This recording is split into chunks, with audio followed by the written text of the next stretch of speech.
So I want to I'm going to elaborate a little bit more on the whole spiritual bypass thing, because some people have said to me that the way I was describing spiritual bypass doesn't match their understanding of spiritual bypass. So I'm not sure exactly what the official definition of spiritual bypass is, and I'm not sure if there actually is one. Maybe there's a Wikipedia article or something which defines it, but it doesn't really matter to me so much what it's called. What I want to do is bring awareness to the different ways that spirituality can be used to move in the direction away from what people normally think spirituality is supposed to move people in. So it actually has the opposite effect.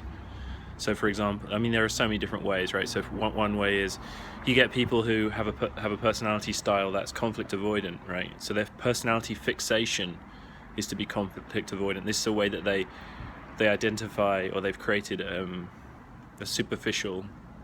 somewhat superficial sense of self. And then those people might be drawn to a community or a practice or some kind of spiritual thing that is all about conflict avoidance. And so now they're being now they're heroes, right? Because they're like, oh, this guy shows up, he's such a saint, or she's such a saint, really conflict avoidant, really willing to try and arbitrate between people and figure out the commonalities and prevent arguments, prevent disputes, and all that kind of stuff. When in fact, the growth edge for somebody who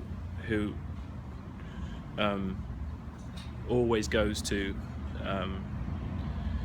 trying to resolve conflict is to actually get into conflict, because when you get down into it within them, there's an enormous amount of conflict that's not really being looked at and addressed, right? So the conflict outside is being focused on instead of the conflict inside, which is why often those people, when they get drunk, they'll get really violent or aggressive sometimes. Another example is people who are great givers, who give and give and give, and then get resentful because people don't give back to them, right? Though these people, there are communities where it's all about service. Spirituality is all about service. Maybe the leaders of those communities themselves have that personality fixation, and so what they're doing is they're spiritualizing their own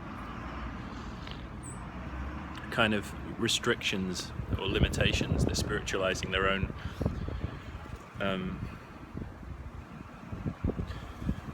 false self, right? So in those cases, it might be better for those people to focus on receiving, on taking, on receiving, on being dependent on other people. That the most growthful thing for them might be to be confronted with what it's like to actually be helpless and to receive help, for example. Okay, so that's one style, right? One style of kind of using spirituality ineffectively, or even in the reverse of what it kind of in a perverse, backwards way, is to spiritualize the false self. Okay, so that's one way. Another way is let me think. I was thinking of so many different ways this shows. Oh yeah, the other way is the whole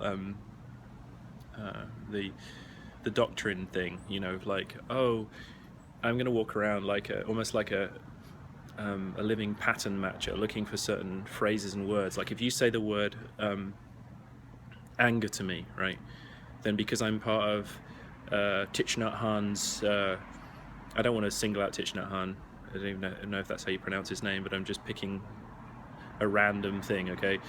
You're part of his whole thing, and his thing about anger, let's say, is anger is a tiger that must be tamed, right? And so now, if anger ever comes up in a conversation, I'm going to sort of like anger is a tiger. Sorry, something just came off my screen. Anger is a tiger that must be tamed. And it's like, okay, where's the actual real you in there? Like I want to have a conversation with you about anger right now, but all I hear is this soundbite, right? And it gets really extreme. Sometimes you see this where like literally you cannot have a conversation with the person because it's always sound bites. It's always kind of like pre-packaged dead sound bites, and it's like, who am I even talking to?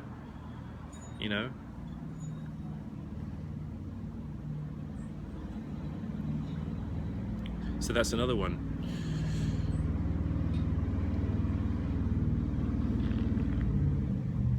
I mean, you hear this thing of like spiritual bypass being like, oh yeah, using meditation when person really should be going to therapy. Okay.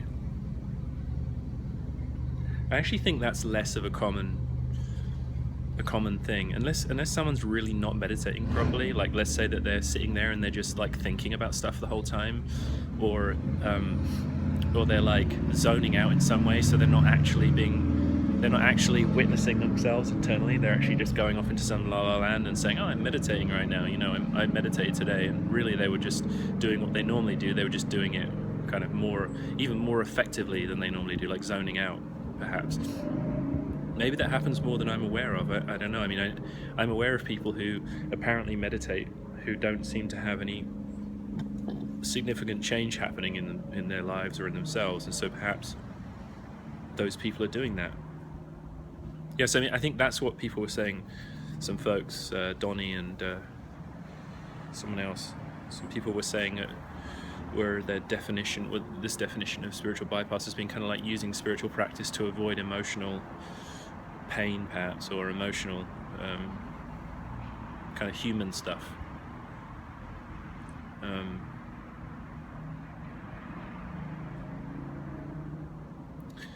And maybe it's because of my personality that I'm very much about how I'm being perceived, because of my personality style, and so it's all about spiritual kind of nonsense becomes about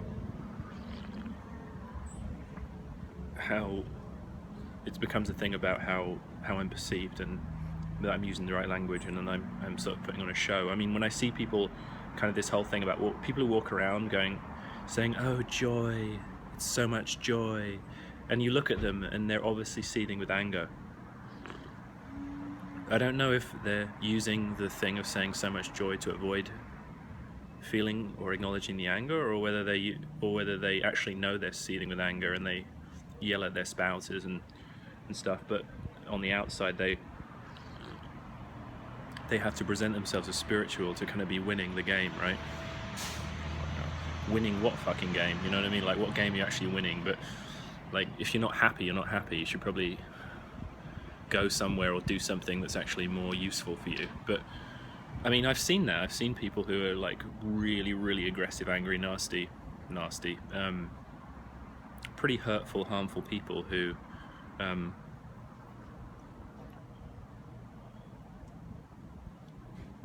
publicly kind of walk around doing the whole joy game. I've seen that a lot, actually. So yeah, I mean, to me it seems like most of the time it's not people fooling themselves, it's people fooling other people, and maybe to some degree they kind of fool themselves, but the biggest fooling is fooling other people, or trying to fool other people. But it's pretty damn obvious when you're a fraud. It's obvious to a lot of people, but yeah, you can create a following of people who, you can be a fraud, and you can create a following of people who will go along with the whole game. Let's all, I'm gonna do soundbite nonsense things. When you come and ask me a question, I'm just gonna come back with some dumb, dead answer instead of actually getting to know you better or understanding what it is that is going on with you. And you can follow me too, and you can do that with everyone else. That's kind of how it works. So subscribe, like, comment, share, all that stuff, and I'll see you next time.